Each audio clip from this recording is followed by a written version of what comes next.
Hi everyone, and welcome back to Brody's Chess on YouTube. Today we're going to be talking about Defenses. And how many are we going to talk about today? 4. 4 popular and common defenses that the black players will use when white makes its first move. Yeah. So usually, Brody, you're sitting on the white side, but today I'm sitting on the black side so I can do the defenses. So you can show people what they look like, right? Yeah. Okay, so what are we starting with? Which defense? The French defense. The French defense. So you start. I'm going to start because I'm white, and I'm going to move my king's pawn up 2 spaces. I'm going to move mine up 1. Okay, and then I'm going to move my queen's pawn up 2 spaces. And then I move to end it my queen pawn up 2. Okay, and then you'd continue playing from there. But that's typically the pattern of how the French defense goes. Yeah, there's what I would probably do after that. My next move would probably be this. I'm just telling you that. Why? Because to make a pawn triangle on both sides. And why is that important? Because if they take one of these or that, then these pawns can take. They can protect. Yeah, but the bottom would actually still be safe because my king could get that and my bishop could get that. Okay, awesome. So let's move our players back. Okay, the second defense we're going to talk about is the Italian. So I'm going to do the same opener. King's pawn moves up 2 spaces. So I am going to copy you. Okay, then my knight is going to move to F3. And then I'm going to defend and use that. So he uses his opposite knight to C6. Yeah. Okay, and then you'd play it out from there. So that, once again, is called the Italian defense. Okay, we'll bring our players back. Third popular defense, and this one is a bit more aggressive. It might not be used as commonly with beginners, but it's still something we want to show you. It's called the Sicilian defense. So once again, I'm moving my king up 2 spaces. And then Brody, you're going to move the pawn that's in front of your bishop up to C5. And that is basically the whole thing. And then white, I'm going to take my pawn that is in front of my bishop and move it to F3. And we'd go from there. Okay? Yeah. So does that look like the French defense, or is it a little different? It is a little different. Yeah, it's just a tiny bit. Because it's not fully in the center. Yeah, because this would be the French defense. Exactly. But what you did was the Sicilian. So I moved the pawn that's in front of my bishop this time. It's a little different. So it's not quite the French defense for white. Because white can't do defenses. Right. And the last defense we're going to talk about is probably one of the oldest defenses. It's called the Ruy Lopez defense. Yeah. And it's named after a Spanish bishop who wrote one of the first books on chess. Yeah. So again, king's pawn moves up 2 spaces. Again, king's pawn. Then I'm going to move my knight to F3. And then I am going to do that on mine to C6. To C6. And then I am going to move to B5. So I'm going to move my bishop all the way up to B5. And it's threatening Brody's knight over there. So basically the only place it could go is here. It could either go there, it could move back, which is not something you really want to do. And if he moved it up here, I could capture it with my knight. So yeah, it's already in a little bit of trouble from the get-go. Yeah.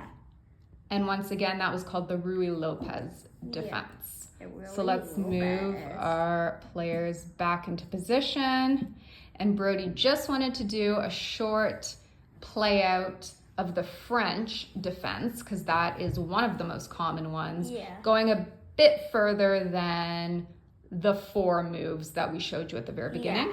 Just like one move. Okay. So again, I move my queen's pawn up 2. King's pawn up 2, and then you move it up 1. Moved it up 1, and then my queen's pawn moves up 2. Then I move here. Okay. Now, as you can see, I can take his pawn with mine, and he can take it back. But now I don't have my triangle. But now he doesn't have. Neither of us really have much more protection for our pawns. I need to finish it. Okay. All right, keep going. No, I wanted to finish. Okay, keep going. No, but you. There. But you ruined it. That would be Brody's next move. Then I really could do a number of things here. I might want to move my knight out.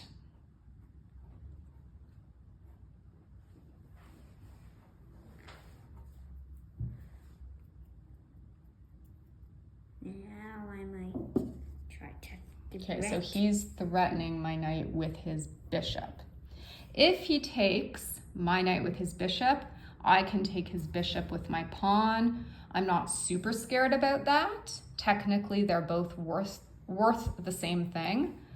I happen to think that a bishop is a better player. No, it's not. But technically, it's not. Yeah, it's 3. But I enjoy playing with the bishop a little bit more than I enjoy using the knight. But if the knight's in the middle of the board, it could move anywhere. It could move here, here, here. Could move a lot of spaces. So it's still a pretty good piece. So if I didn't care as much about my knight, I might want to move my pawn here to threaten his bishop. And if he takes my knight, I can take him there. If he takes my pawn, I can take him with my rook. So now I technically am covered. Now I'm gonna get you in check. Ooh, see, this is something I might not have noticed, that Brody took his pawn and put me in check. That's okay. I can always move my bishop up here. It was beside the queen, now it's in front of the queen to protect the king from the line of the bishop. But check again. Check again. I can move my other bishop to protect there. So now I have both of my bishops protecting my queen and king. Okay.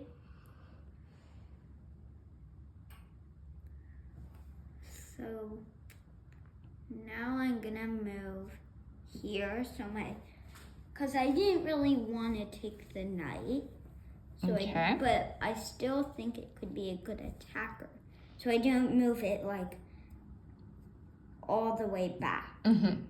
Because I need to move back there. Where did you move it to? Here, from here. So he moved it back 1 so that my pawn doesn't capture him. Your bishops can. But I might move this pawn up to threaten him again. Yeah.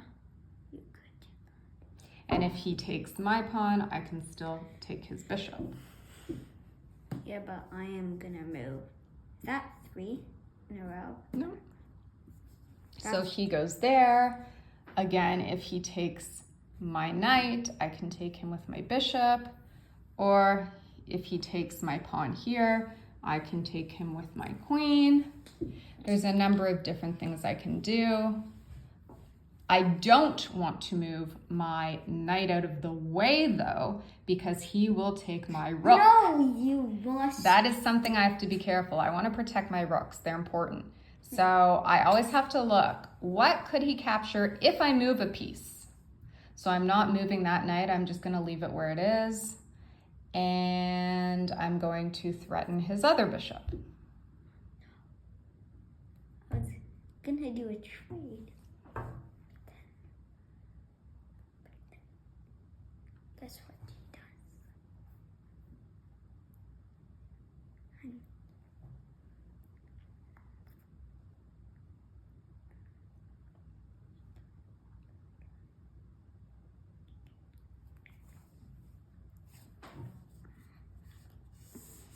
So Brody moved his bishop back so it won't get taken. Now I think so that this video doesn't get too long, what we are going to do to keep you in suspense is we're going to leave this game board exactly how it is. And we're going to come back later to continue the game in a separate video. So you see how we finish playing the game and who wins and how they win. Yeah. That will keep them coming back for more. So we're going to leave you with an overview of the board. And stay tuned to see how this plays out. We each have one of the other person's pawns. So technically it's a tie. All right, we'll see you later. But in the meantime, don't forget to subscribe and make a like and share this video with your friends and enjoy. Yeah, enjoy. Bye. Bye.